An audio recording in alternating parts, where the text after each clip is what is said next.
Welcome to another video from DIY Daily. Got a full step-by-step guide tonight showing you how to carry out an engine service on this 2007 Audi A6. And this one's the 3 Ltr V6 TDI model.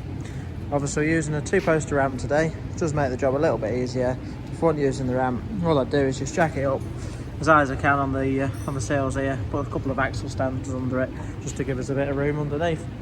If you check the description below, I'll put links to all the tools used and all the part numbers, and run through all the torque settings and quantities as well. First thing I'm going to do is just get it up in the air. I'll just pop this top engine cover off, and then we'll run you through the first bit. We'll change the oil to start with.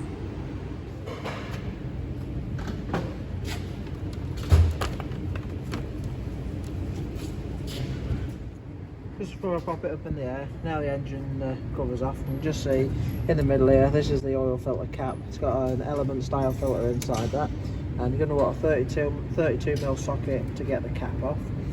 But we're going to take the oil filter cap off, just leave that off for now as well. Just while we're under here, just show you the air filters in this housing here, and the fuel filters tucked to the back there. I'll run you through that shortly, because we're going to get the oil changed first. But all I'm going to do while it's on the ground now is just undo this cap, take the filter out, just sit that aside. I'll just show you swapping that over once we've dropped the oil out. I'll take the cap off now and the filter out, and then we'll send it up in the air and get the oil dropped down.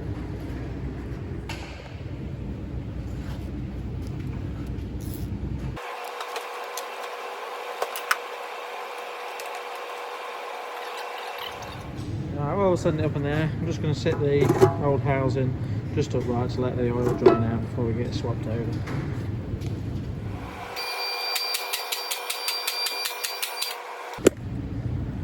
We're also going to be looking into a fuel gauge fault on this tonight, which I'll do a separate video for it. The fuel gauge is not working at all. Now that we've got it up in the air, luckily for us, no under tray on this one tonight, so it does make it a little bit easier. But sometimes I think this one's maybe been damaged and took off in the past. But normally the fixing points are front here, and there'll be a few bolts all the way around. Just take the plastic under tray off. Once you've got the under tray down, this is the main sump at the front here. There's the oil level sensor in it, and then the sump plug we're going to need to take out. It's just this little one at the back here, and you just going to want a 6mm Allen key. So I'm going to crack that off now, crack that off there, and drop the oil out.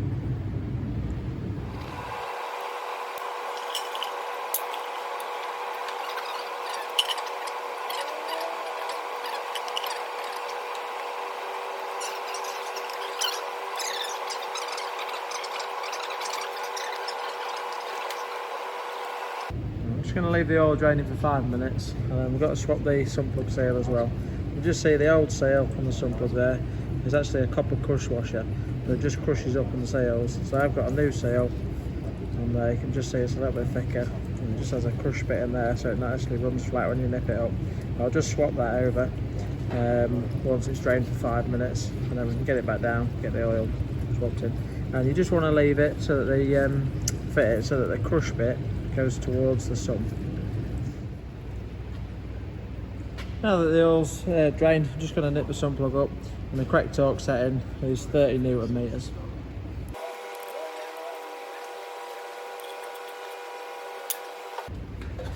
Done that, let's give it a quick wash off with some brake cleaner, and just give it a wipe down with a rag.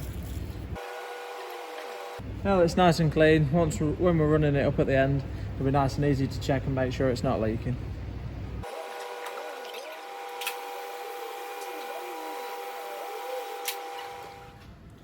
So now I'm going to swap the filter over. And all you want to do is just grab hold of the filter against the casing there.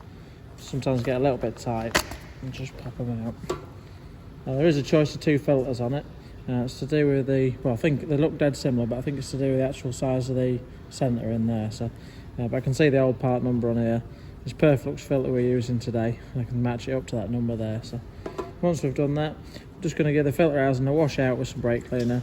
And I'm just going to just use a little pick there, and you can just run it round and flick the seal off. And just take note of the right ridge that the seal was on. There's a few different places you can put it there, so just take note of that before you swap it over.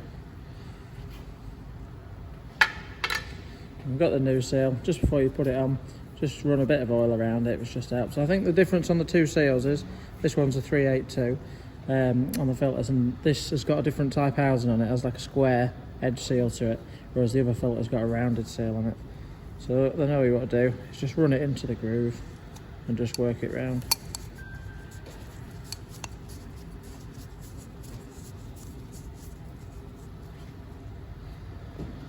Yeah, all sorted. Right, so now before clipping the filter in, just come over to the housing. You can just see there's a little hole in the bottom there, and that's where you want to locate that lug on the filter. And then you can just locate your filter in, drop that into the hole, just feel it when it's gone in, and then you can screw your cap on the top. And the actual torque setting is actually listed on the top of the cap there as well, so 35 Newton meters. So just nip that up now, then we can get some oil in it. And from empty, with changing the filter, we're going to be using 8.2 litres, fully synthetic 530 engine oil.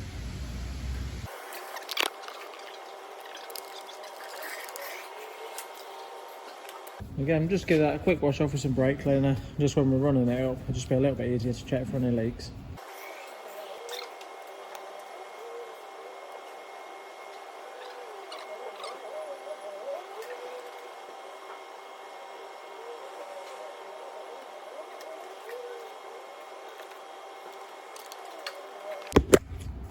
So now I've filled it with oil, all I'm going to do just to check the level properly, just going to strike it up, just run it for about 10-15 seconds, turn it off and just let it settle for about 3-4 minutes, and then just check the level.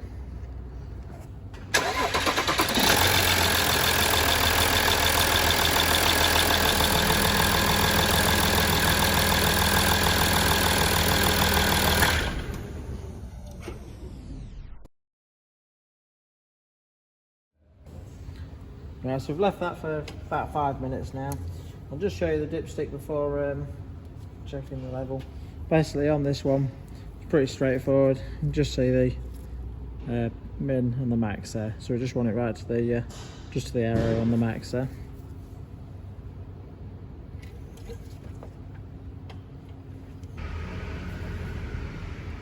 And you just see there, just to the top of the arrow there. It's absolutely bang on. We'll just pop that back in now. So that's the oil and filter changed, so fairly straightforward. At the end of the video we'll just show you how to reset the service light as well. The next thing we're going to do is just go on to the fuel filter here. So there's links in the description below to all the parts as well, so if you want to check that out, just put some links to where you can get them from for a decent price as well. So, but through this we've got a big R clip here. We're just going to pull the R clip out to start with, and then pull this T-piece out all as one. And then on the back here we've just got two fittings, so we're going to use a pair of pliers just to nip them and slide them along. Sometimes they can get quite tight on the rubber there, but they're not too bad to get off. And when you have worked them, sometimes the pipe grabs really tight to the metal as well, so sometimes you just run a little pick on the inside just to break it off, or just give them a little twist with a pair of pliers and you can crack them off. If you're not too confident doing it, just put a bit of a paint mark on the rubber and on the metal of the filter there, just so you know which pipe went where. But one's each side of it, so you can't really go too wrong. We'll just get that then pulled off, and then all we're going to do is use a little spanner, a little 10mm nut under there, and crack that off and loosen it, and then we should be able to twist the fuel filter out and get that out.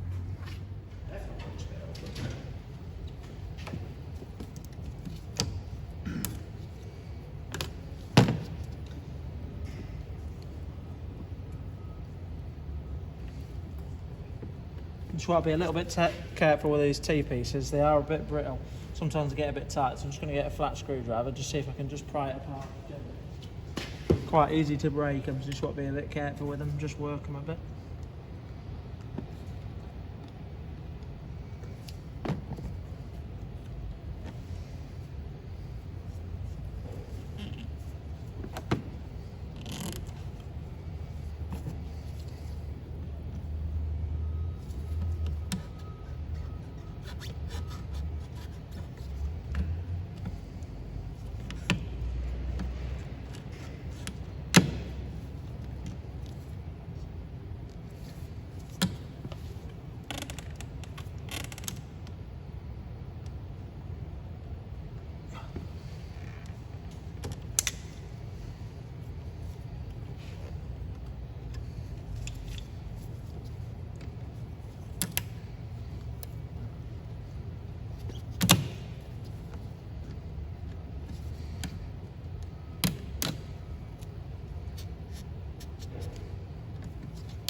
Right, so we've got the new filter here ready. Just comes with a couple of caps on it.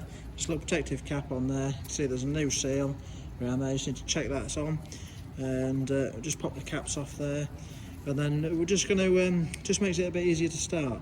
It's always a nice idea just to fill the filter up with diesel. So just going to put some fresh diesel directly into the filter, which will hopefully save us having to mess about bleeding it up. So.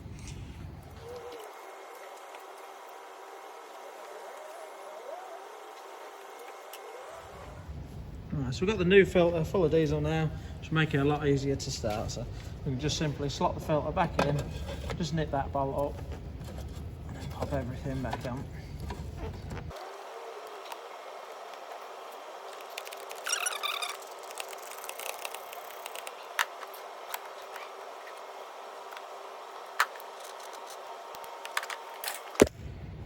So that's the fuel filter all back on. You can just nip the R-clip through all the right bits there and there on again. I'll just give this a quick wash down. I'm just going to start it up and just run it for a few minutes again. It's always worth just doing it in stages just to check for any leaks and just make sure it starts each time. So yeah, just start up.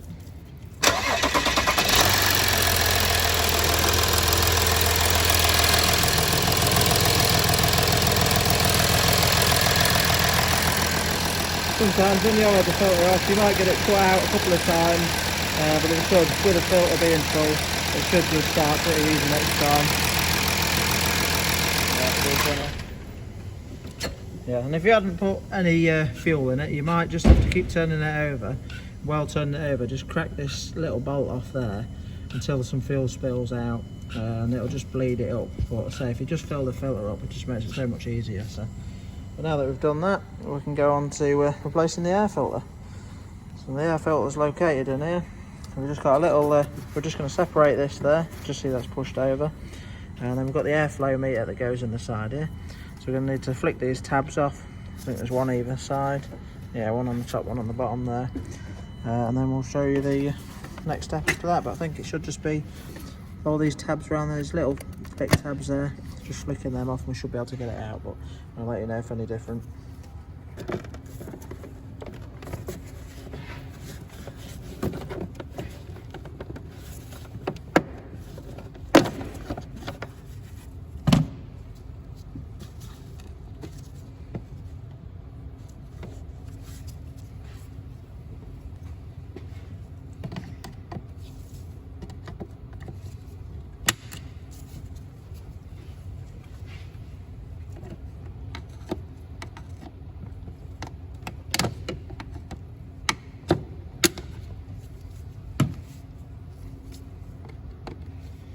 It's just going to be a bit easier, I think, just to take this hose clip off here, just give us a bit more room.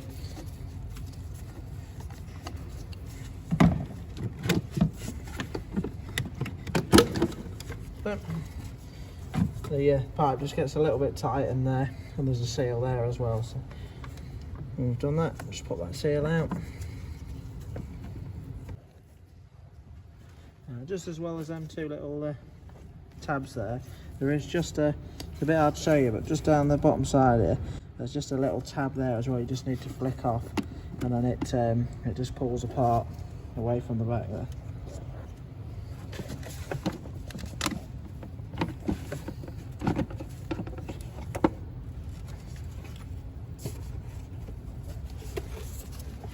Right, so that's the housing out, and then you need a little Phillips screwdriver, and there's just two little screws there. We're going to undo, and then we'll be able to actually get the filter out and swap that over.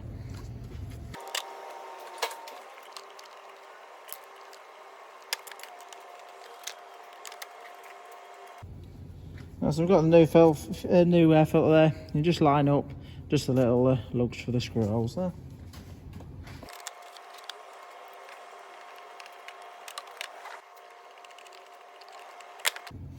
Now that we've done that, we'll just feed the airbox back in, and then we'll get the airflow meter back on.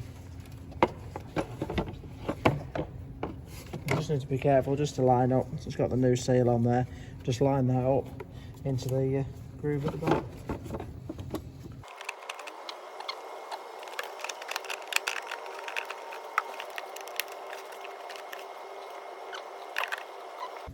Alright, now that the filter's into place, you've got the new seal there, and you just want to set it into the groove just in between the lugs there.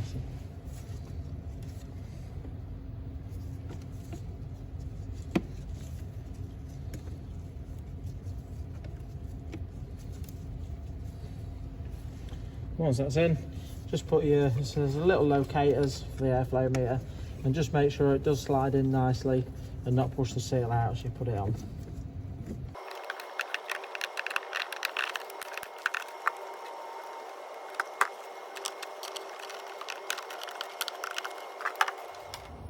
Right, so that's the basic engine service done. Replace the oil filter, air filter and fuel filter.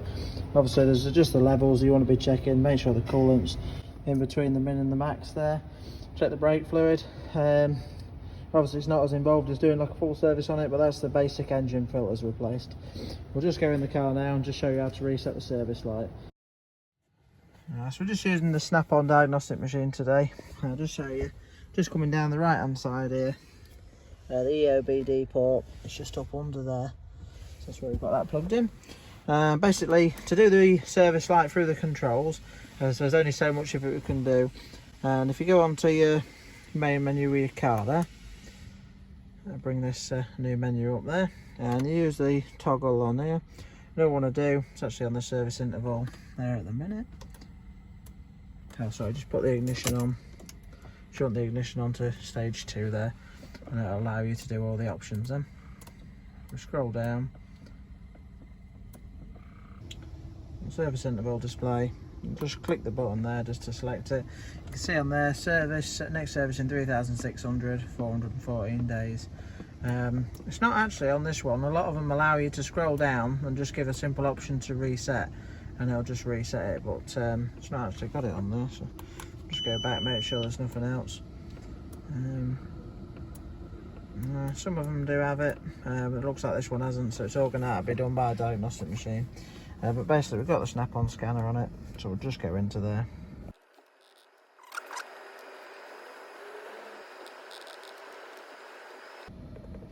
And just see, we've got an actual menu for service interval reset.